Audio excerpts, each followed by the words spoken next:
Hello guys, so Lolo, this is for Earth Signs, Virgo, Capricorn, and Taurus. Welcome. Alamin natin kung anong messages, vibration, gabay energy para sa inyong lahat. This is for Earth Signs, Virgo, Capricorn, and Taurus, daily direct reading. Okay, first card natin. This is the first blessing na posibleng meron ka sa araw na ito. So this is number 19, 10, 1 plus 9 is 10. So, a blessing on your creativity. So, trabaho. Matatapos mo yung trabaho sa araw na ito. Kung may mga obligations ka, duties and responsibilities, may mga errands ka na kailangan gawin sa araw na ito, matatapos mo siya nang walang puro problema. Okay? So, yun. Next is a blessing for a fresh start. So, kung ano man yan na hinihintay mo na new beginnings, love life man yan, family life, trabaho, negosyo, whatever man yan, sinasabi ng barahan na wag kang mag-alala kasi you are blessed na magsimula ulit.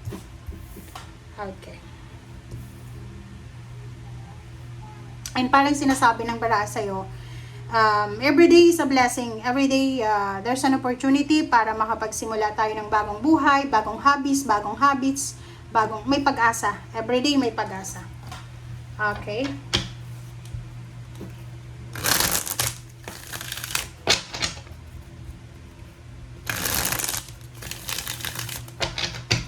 Okay.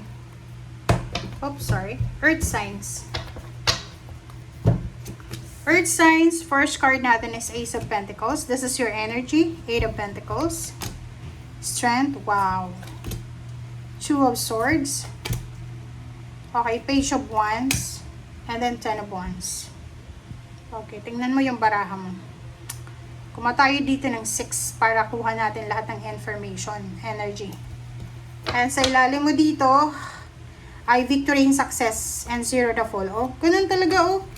Tingnan mo oh. This 6 of Wands is creativity. 0 the full is this one. So, parang, it's confirmed, guys. There's a confirmation na nangyayari sa ngayon. Hermit. So, mahahanap mo talaga.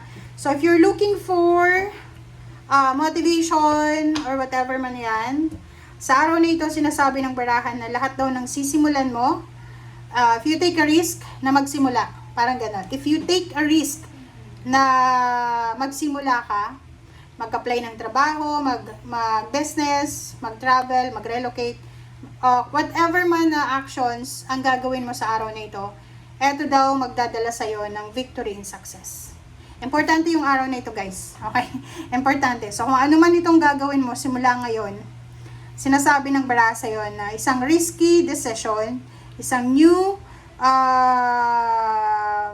journey ang tatahakin mo na pwedeng mauwi sa 6 of Wands, which is victory, success, promotion, salary increase, or relocations, or travel, or victory nga. Okay? Okay. Ace of Pentacles. So, nakikita natin dito na pwedeng paperma ka ng bagong kontrata, renewal of contract, possible dito na new job, new career. Financially, you need to be strong. Kasi, ang sinasabi ng baraha dito na parang, there's an opportunity eh. May mga oportunidad dito na sinasabi na pinapakita sa'yo ng universe na, uy, earth signs, pwede mo tong pasukin. Pero, parang nasa 2 of Swords ka. Like, binibigyan ka ng pagkakataon na maka-relocate, makapunta ng ibang bansa. Pero, parang, medyo mahina ba yung loob mo, mabilis kang ma-homesick, parang gano'n. Sinasabi ng barahan na kailangan mo daw na magpakatatag, kailangan mo maging strong, maging courageous, para magawa mo to, okay? Makuha mo yan. Like, parang ganito lang yun. Kung nasan ka man ngayon, posibleng may opportunity ka na magtrabaho sa mas malayo pang bansa. Mas malayo pang bansa na dun ka kikita talaga ng sobrang malaki. Pero hindi ka masyadong excited dyan kasi hindi ka masyadong interesado. Hindi ko alam kung ano ba yung ayaw mong maiwanan sa Pilipinas or kung bakit ganyan yung kung ano yung rason mo. Nakikita ko sa'yo dito na ihanda mo yung sarili mo, prepare yourself. Kasi for the next few months, especially sa October, okay, magiging sobrang busy ka. marami kang obligations, duties, responsibilities simula sa October. So, kung ano man yan, nagagawin mo, ay handa mo yung sarili mo.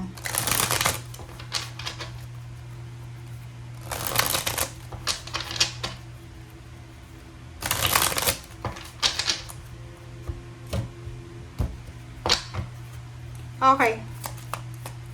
Ace of Pentacles. Oops, sorry.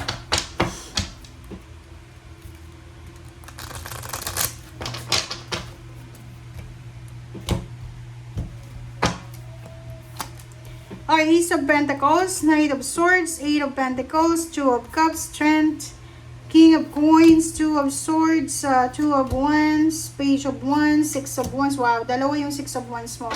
Six of Coins and Ten of Wands. Wow, congratulations talaga sa inyo, Earth signs. Sinasabi ng Bera sa'yo dito yon, di ba? Oh? Isang direksyon, isang napaka-importanting direksyon, ang parang tinuturo sa'yo. Eto yun, eto yun, dito ka. Parang ganon, sinasabi sa'yo ng universe. Earth signs, na posibleng maging simula ng financial success mo. Kumbaga, stepping stone, new beginnings, fresh start, parang ganon. So, new job, new source of income, new connections, parang ganon. New company.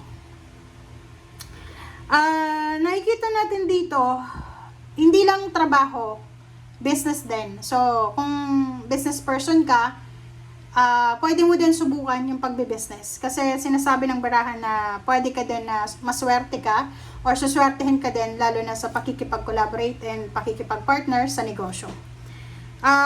Yung finances mo, sinasabi ng barahan, nakadepende daw yun sa'yo. Kung matipid ka, magaling ka mag-manage, hindi ka pala gastos,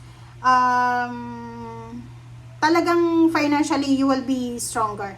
Diba? Parang ganon. Sinasabi ng barahan, you will be successful kung ikaw ay marunong sa pera. Yung parang kaya mong i-manage, hindi ka masyadong maluho, parang ganon. Magaling kang magtago, magtipid. Talagang magiging King of Pentacles ka. Two of Swords, sinasabi ng bara sa'yo dito, dalawa to. It's either two jobs, two careers, or there's an opportunity talaga na pre-present sa yung universe. Parang sinasabi sa'yo na may opportunity na mag-move forward ka, may progress, gusto kang i-promote ng iyong team leader, pero nagdadalawang isip ka. Okay? So, hindi ka makapag-desisyon kung tatanggapin mo ba yung mga offers na to. Okay, wow, Page of Wands. In the near future, guys, hindi pa to sa ngayon. Maybe this is December, or maybe this is November, or pwedeng this is 11 years from now. Sinasabi ng barahan na you will receive a recognition. You will be in the spotlight, okay? Pero hindi pa to sa ngayon, ha? In the near future. In the near future, makukuha mo yung victory and success talaga. Achievements, accomplishments, celebration, happiness, and joy. Lahat na ata. And last card natin is 10 of Wands, 6 of Coins. So, sinasabi ng baraha sa'yo dito na kung hindi mo kaya, humingi ka ng tulong. Kung may kakayanan ka na tumulong, ikaw yung tumulong. Okay? So, thank you guys. Bye!